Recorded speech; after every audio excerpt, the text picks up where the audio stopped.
it's Yesi. I am excited to answer your guys' questions. Let's get to it. What is your number one marriage advice? Good one.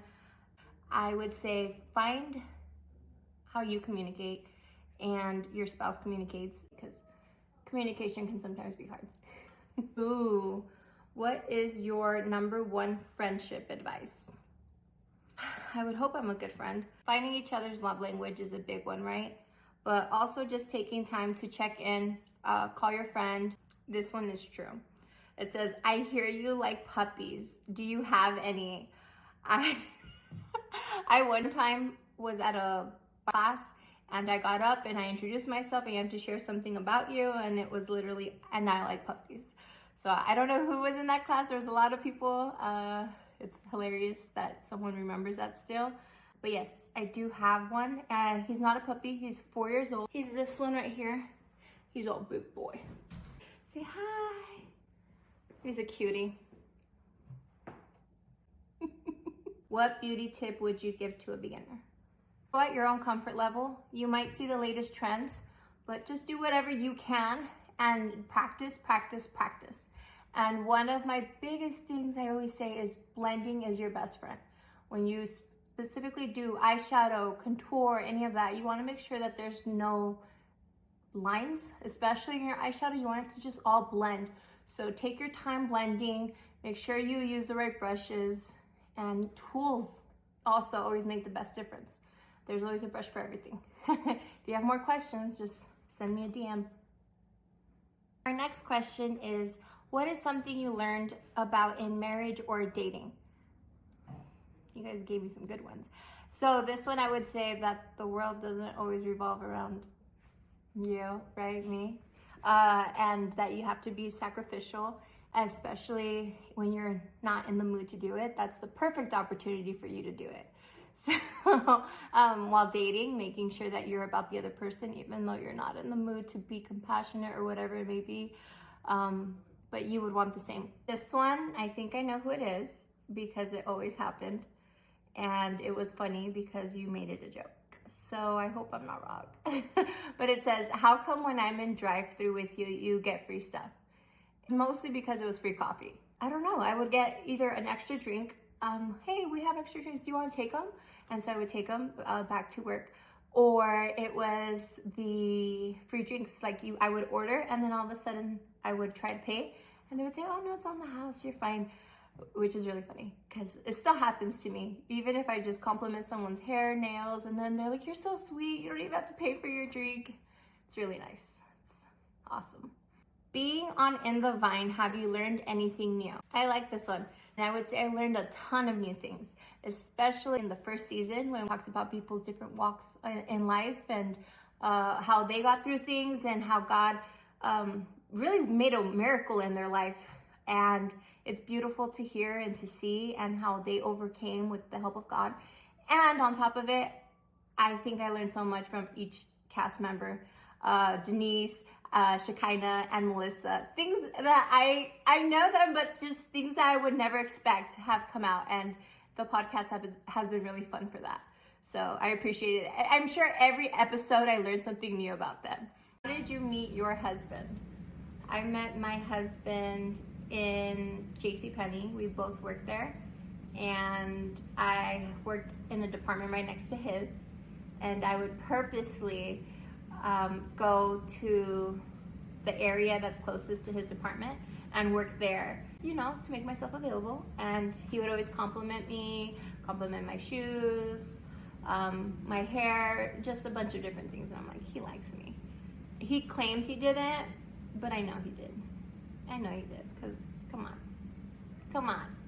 The next one, I know who it is. It says, how do you find a ripped, godly, fashionable, and rich husband like yours? This is totally my husband. How do you find one? I mean, it's only God, to be honest. I'm happy that he walks in all of these areas in life, especially loving the Lord. It's hilarious that he would ask me this. But do I expect anything else? No. This one says, do you think social media puts pressure while dating? Yes, I do think that social media puts pressure on while dating. Very weird. Very weird. I've heard stories. What would you consider unforgivable in a marriage? It can be more than one. Dun, dun, dun. I will say for sure abuse, any type of abuse in the family. Second would be cheating. I'm sure there's probably more. I don't know. I don't know right now. But those two are the main ones. Do you think God really hears our prayers? And it's like a sad face. Yes, I do. I do. There's moments that you will see an answered prayer come up right after. Literally right after you prayed. And then there's times that it will take a while. Maybe it will take years. And then you're finally like, wow, I did pray for this. Where I'm at right now, I prayed for this. Wow. So I know God really does listen to our prayers. Don't lose faith. What is your favorite TV show?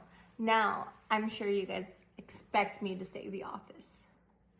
And it probably is the most watched TV show I've done, hands down, honestly. But I would think my favorite TV show is Dateline. I don't know if some people expect that, I don't know. But I've always wanted to be a criminal investigator, like a detective. But I just can't do it because I can't stand the sight of blood. So I would be the worst, okay? But I feel like I'm so good at solving these mysteries and seeking justice. So I would totally say it would be Dateline. So what do you think is the biggest red flags for a girl? I think this goes for both men and women though. Like inconsistency, definitely not showing their cell phone, hiding messages. What's other things? Having too many people of the opposite sex in their DMs. Yeah, it just keeps going on. Not showing you on social media, not showing you off, or if they do take a picture with you, a big red flag would be if they would like cut you out and then post it, because why don't they want to show you off, right? Red flag. Next question says, what's the weirdest food you have eaten? For sure, it would be a cow's eye. But I didn't know it was a cow's eye, okay? I didn't. My grandpa he's the type of person that he will give you something to eat, pretty much make you eat it, and then tell you what it is. And so once I took a bite, everybody at the table was dying of laughter. And I'm like, why are you guys laughing? And they're like, do you know what you just ate? No, I don't. And I don't like it. And they're like, you ate a cow's eyeball. And then my grandpa showed it to me, like the legit one, because he cut a piece off and he just made it look like it's not a cow's eyeball. But he showed me the eyeball and it looks like it was staring right at me. It was really gross, really bad.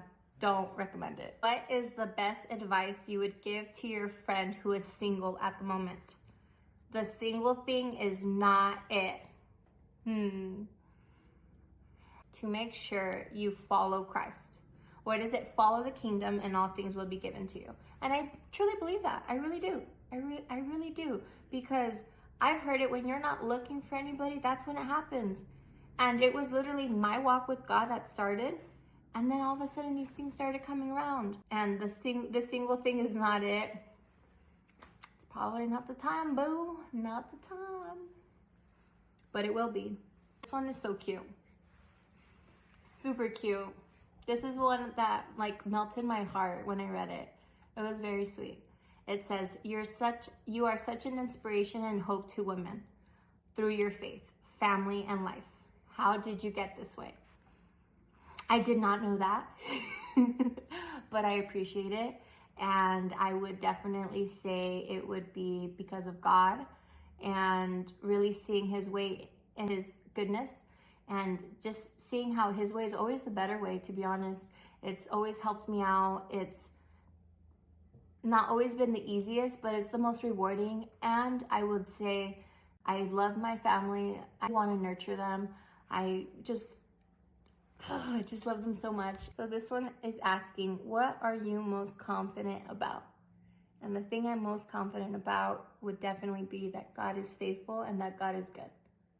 Because there's just so much that's happened in my life, especially turning my life over to God. And I cannot deny that God exists. There's moments that I'm stressing out, wondering why this is happening, not having the answers to things. And I'm not seeing it my way, but it happens in a different way. And you're like, wow, now I get it. I had to go through this to be here. And wow, God, you're so good because you're faithful. You never let me down. You didn't. You haven't. I have never been let down by him. And so I'm thankful. I'm so thankful for him. And I think that's the thing I'm most confident about in this world, is that no matter what happens, my God is faithful and I'm here. And I might not have all the answers. He does. I don't need them, although I might want them. I just need to know that I'm confident in him. Okay, so I hope you enjoyed this little video and I hope I answered these questions right. And thank you for everybody who took the time to ask me a question. I appreciate it. Bye, you guys. Love you guys. Have a great day.